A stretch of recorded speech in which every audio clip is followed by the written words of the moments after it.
Magandang hapon sa inyong lahat. Ito po si Herbert Curia, author ng Bible Lights Promotions.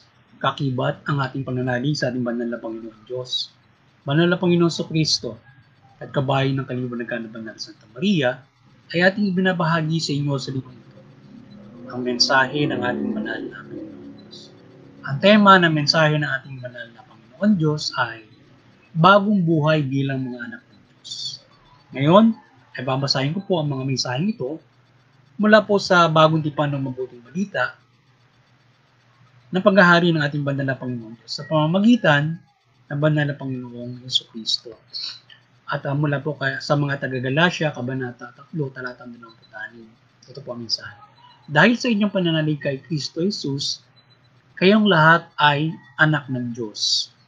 At ipagpatuloy po natin sa mga taga-Epeso, Kabanata 1, talatang 4. Ito po ang mensahe.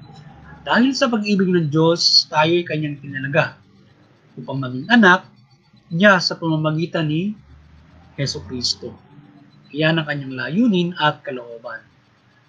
At ipagpatuloy po natin sa mga taga-Epeso pa rin, Kabanata 4, talatang 3. Ito po ang mensahe.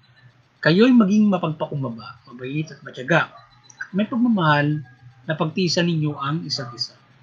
At ipagpatuloy po natin sa mga taga-Kolosas, Kabanata 3, talatang 12. Kayo'y hinirang ng Diyos, itinalaga para sa Kanya at minahal niya. Kaya dapat maging mahabagin, maganda ang kalooban, mapagpakumbaba, mabait at matiisin. At ipagpatuloy po natin sa mga taga-Korinto, 1 Korinto, Kabanata 12, talatang 13. Tayong lahat, maging Hudyo o Griego, alipin man o malaya, ay pinautismuhan sa isang espiritu upang maging isang katawan. Tayong lahat ay pinainom sa isang espiritu. At ipagpatuloy po natin kay Apostol San Lucas, Kabanata 8, talatang 21. Ngunit sinabi niya sa kanila, ang mga nakikinig sa salita ng Diyos ay tumutupad ang siya kong ina at mga kapatid. Ngayon ay ipaliliwanag ko po sa inyo ang ibig sabihin ng mensahe ito ng ating banal na Panginoon Diyos. Mula po doon sa tema na bagong buhay bilang mga anak ng Diyos. At sinasabi po ng ating banal na Panginoon Diyos na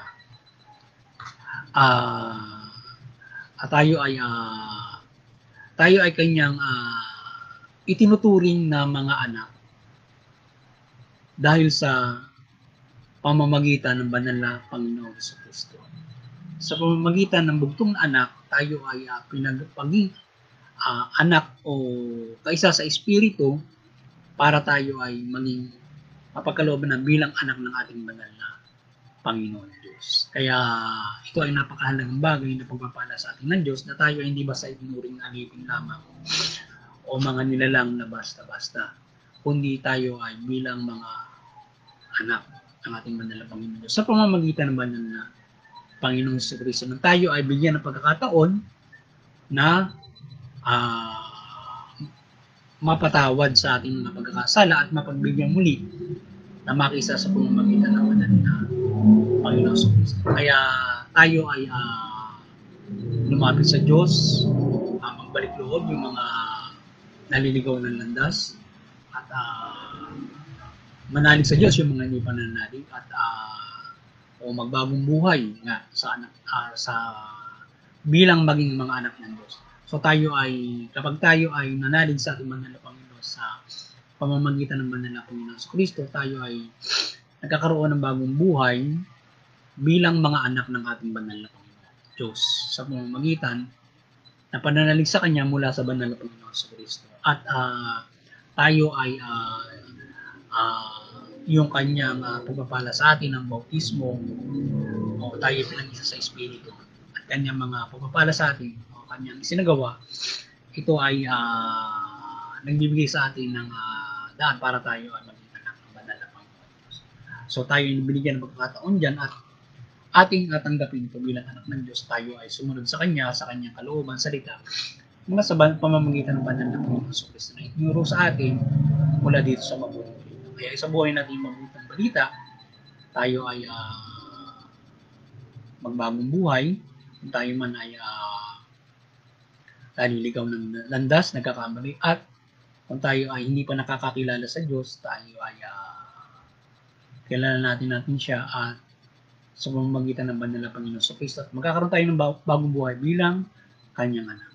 Kaya doon sa mga nakalilimot ngayong Kapaskuhan ay ating gunitain muli ang pagsilang ng ating banal na Panginoon sa Kristo at dito ay muli natin gunitain ang pagsasabuhay ng mga balita at ating lumapit tayo sa Diyos at tayo ay yung ating pagiging anak ay ating isabuhay. Kaya sundin natin ang kanyang mga aral at ang kanyang mga salita bilang mga mananalig sa Diyos.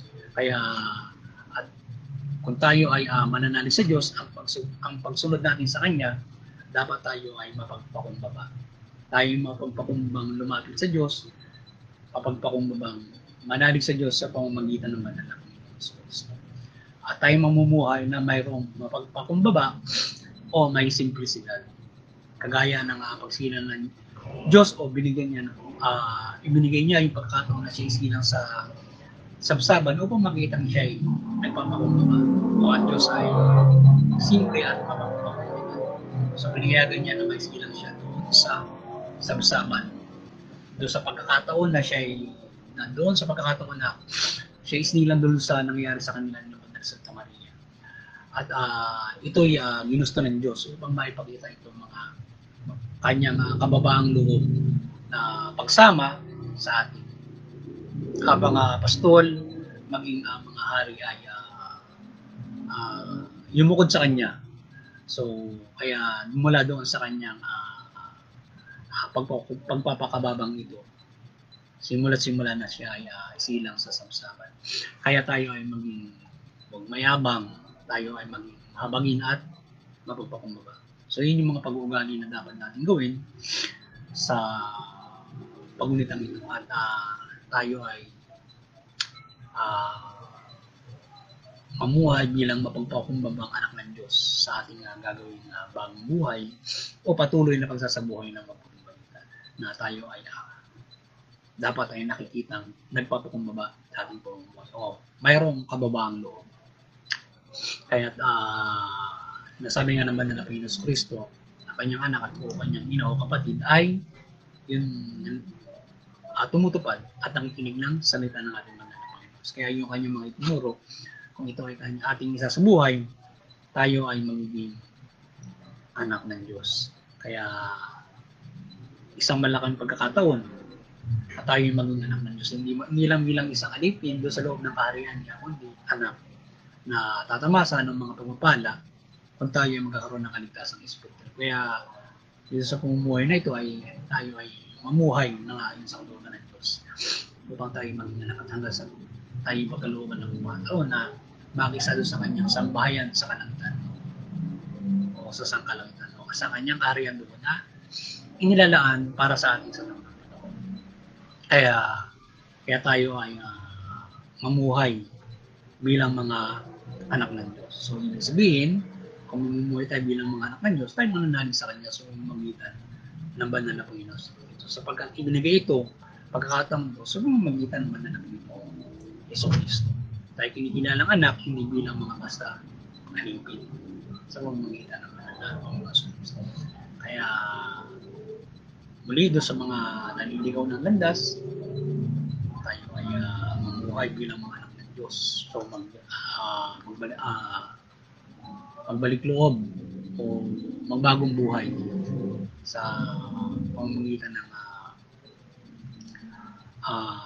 pagtalima muli ng mga salita ng Diyos. Sa mga hindi na napalita, kilala natin ng Diyos at tayo magkaroon ng bagong buhay bilang mga anak ng Diyos. Tayo makakaisa sa pananalig sa ating banal na Panginoon Diyos. At tayo maging bilang magkakapatid sa pananampalataya ay makapamumuhay tayo na maayos sa mundong ito, sa buhay na ipinagkaloob sa atin. Muli, sana'y nagabayan na naman kayo ng Bible Lights Promotion sa inyong spiritual na paniniwala at magabayan kayo sa kaligtasang spiritual at magabayan ng sangkatauhan, mabuklod sa mga aral ng Diyos at makapamuhay tayo ng mabuti. At doon sa at tayo patuloy na gabayan ng kaliwanagan ng Banal na Santa Maria sa pananalig natin ito. At doon sa interpretability, patuloy tayo magkaisa dyan ng ibang reliyon, maging hindi walang reliyon o walang pinaniniwalaan ay sana'y makiisa rito para unawain at intindihin ano ba itong paniniwala sa Diyos. At ito'y magdulot ng kapayapaan sa lahat. At hindi pagkakaroon ng karahasan sa iba-iba't ibang mga paniniwala, lalo na sa mga hindi naniniwala, at hindi umusubong ang mga hate crimes sa mga relihiyon o iba't ibang mga bagay. Muli, magandang hapon sa inyo lahat at God bless.